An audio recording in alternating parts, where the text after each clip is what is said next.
He once told a 96-year-old man, "I don't wear a badge under my robe. I wear a heart." That moment went viral. But today, it carries a different weight because Judge Frank Caprio, the world's kindest judge, has passed away at 88. Frank Caprio was never just a judge. He was a storyteller of compassion, writing his verdicts in kindness.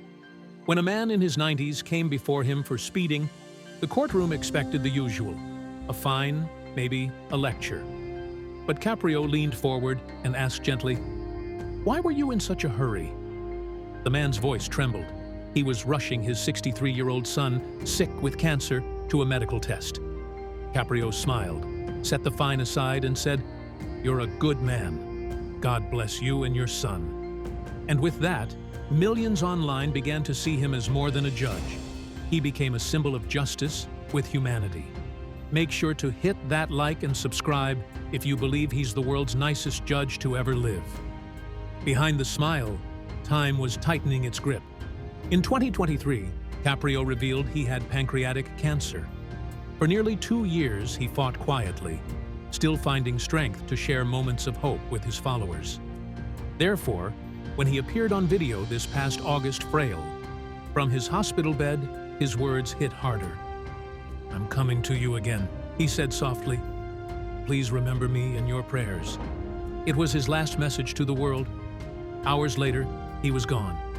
His story doesn't end in that hospital room, because Judge Caprio's kindness didn't stop at the courthouse door. Years ago, a man named Victor Colella came before him, ticket in hand. Their exchange, gentle laughter, respect across generations, captured hearts. But Caprio didn't forget him once the cameras stopped. On Victor's 100th birthday, long after that ticket was dismissed, Caprio showed up with a cake. No robe, no gavel, just a friend honoring another. That moment told the truth about him.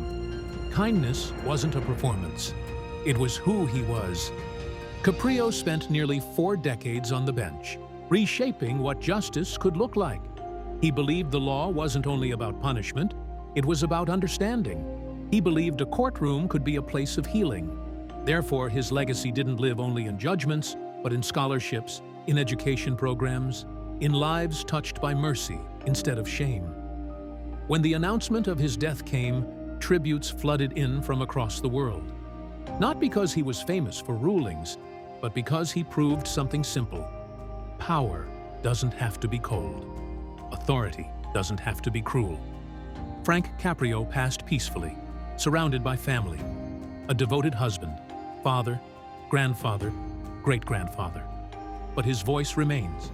Every clip of him choosing compassion over punishment still circulates, whispering the same reminder: wear a heart, not a badge. So here's my question. Does justice need more laws or more judges with hearts like his? Let us know what you think in the comments.